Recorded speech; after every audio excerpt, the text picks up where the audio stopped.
One, I think that, again, John Maley, our hitting coach, he's done a tremendous job with, getting these guys information on how we can make adjustments, after a guy have success against us. And to the credit of our players, they've taken that information, and they've done a good job against, arguably one of the best pitchers, in our league. And I think that Robbie Grossman set the tone tonight with that first at-bat. That's some kind of AB, and I think the rest of the guys pretty much just follow suit and put quality at-bat after quality at-bat till you look up and it's 110 pitches or something around there after 4 innings. You've had guys, Gross was one of the guys that stepped up. You don't have Altuve, Springer, Fowler, some of your best players, but you need some guys to step up that has to be valuable. He's able to get on base like he's doing. I'm proud of all the guys in that clubhouse there. And again, we talk about it all the time. Injuries are a part of the game. It's next man up, and it's an opportunity for someone else to step in and help the ball club. And a man to a man, all of these guys, pull for each other and just go out each and every day with the 25 guys we have on the card and try to win a ball game. Grossman has always been a guy who profiled of how to fit that guy in the minors. Do you think he's kind of figured something out at this level in order to kind of boost that on-base percentage? Well, I think, at the end of the day, I think he's going to be a high on-base guy. That's part of his game. He has really good strike zone discipline. I think, you look back to last year when he really, took off the second half of the season. He was picking his spots to be aggressive. And I think you look, the way he's played the last couple nights, he's doing exactly what made him successful the second half of the season last year. He's being patient. He's taking his walks, but at the same time, he's picking his spots to be aggressive. And he's able to, hit the ball in the gap, and even last night hit the ball out of the ballpark.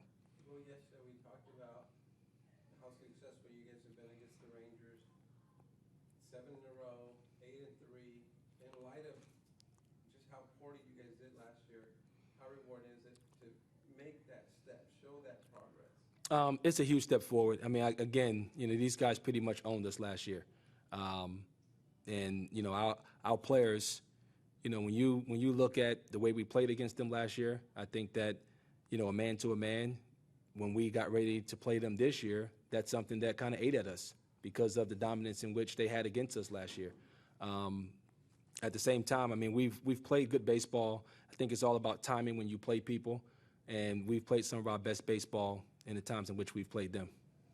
What did you see from Feldman's outing today? He looked like Scott Feldman of early in the year. He had that late life, to his fastball, his breaking ball, had great depth, and he really did a tremendous job of pitching to the top of the strike zone today, and was able to give us limped into the ball game. I felt like in the 7th inning, tried to get him through 7, but it looked like he kind of hit a wall a little bit. But Josh Fields came in and did a tremendous job, to minimize the damage in that inning right there.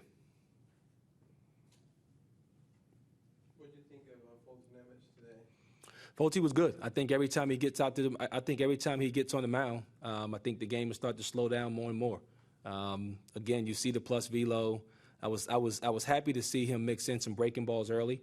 I felt like, the last time, he went power, and then when he really needed his breaking ball, he hadn't really had a feel for it. It was good to see him, spin his breaking ball early, and we all know that he has a swing and miss fastball. Josh Fields, in my story that I sent in earlier, I thought got the 2 biggest outs perhaps. I think when you look at, that 7th inning, his bases loaded, they're mounting the comeback. That was the reason why I got Fields, up and ready, at that moment. The thought process was to get Feldman through the 7th inning and hopefully have Fulton Everett throw the last 2 innings. But once they, created that inning there, we got Fields hot and ready to go because I felt like we wanted to bring a guy in the game, obviously, that's been here all year, that can get a big strikeout, and Josh came in and did a tremendous job, not only getting, those last 2 outs, but then also going back out and getting those, 3 outs in the 8th inning as well.